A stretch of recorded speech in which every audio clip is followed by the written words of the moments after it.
Okay, let's jump right in. Today, we're doing a deep dive on, well, a huge figure in Formula One. Christian Horner, absolutely. Yeah, Christian Horner, someone who's been such a fixture, but now, after 20 years leading Red Bull Racing, he's out. It's quite a moment. A massive moment in F1 history, really. 2 decades is a long time at the top. It really is. And for anyone listening, maybe newer to F1, you definitely know the name now, but his path wasn't straightforward. He actually started out racing himself. That's right. British Formula Renault back in, 1992? He had some success there, won some races. Showed promise. But then, and this I find really interesting, he co-founded Ardent International in 97. And that's key, isn't it? That move into team management, understanding the operational side so early on. Exactly. It wasn't just driving, it was like building something, laying that foundation. And that foundation, that whole entrepreneurial drive, directly led him somewhere pretty incredible. You mean Red Bull? Well, yeah, but specifically becoming F1's youngest ever team principal in 2005. He was just 31. 31. That's still amazing to think about.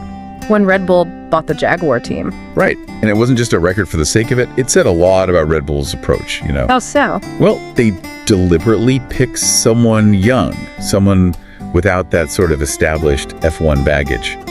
They bet on his potential, his fresh perspective, maybe, building the team their way. A really bold move, especially in F1, which can be quite traditional. It's definitely bold. Yeah. And it paid off for a very long time. Which is exactly what we want to explore in this deep dive, that whole arc, From those early days, the Ardent experience, through that massive success, the championships with Red Bull. Unprecedented success, really. Right. And then touching on the more recent stuff, the controversies, and finally this dismissal just now in July 2025. We want to look at the whole picture. Yeah, the full story. It's quite a trajectory. It really is. I mean, he didn't just manage Red Bull, he fundamentally transformed them, turned them into this powerhouse. Absolutely, a dominant force for years. And he got recognition for it too, like the OBE he received in 2024 for services to motorsport. Which brings us to his legacy, his leadership.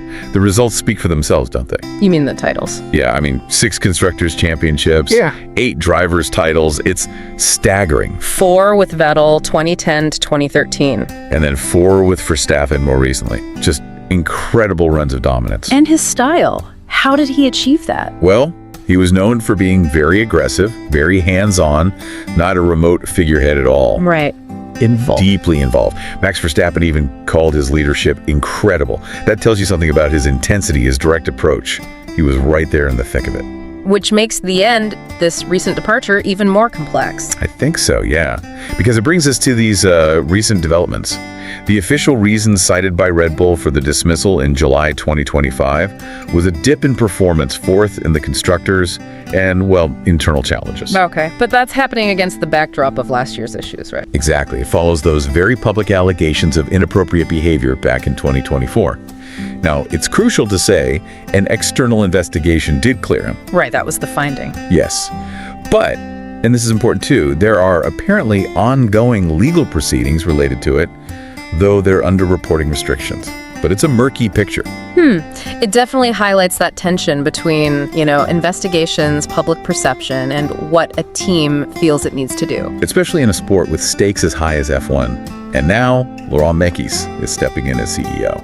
A new chapter for Red Bull then. So wrapping this up, thinking about Horner's whole career, this incredible success, this long, long run. Yeah. What does an exit like this, under these circumstances, actually tell us about leadership, maybe accountability, in massive global sports like Formula One? That's the big question, isn't it? It definitely leaves you thinking about the pressures involved at that level, a lot to unpack there.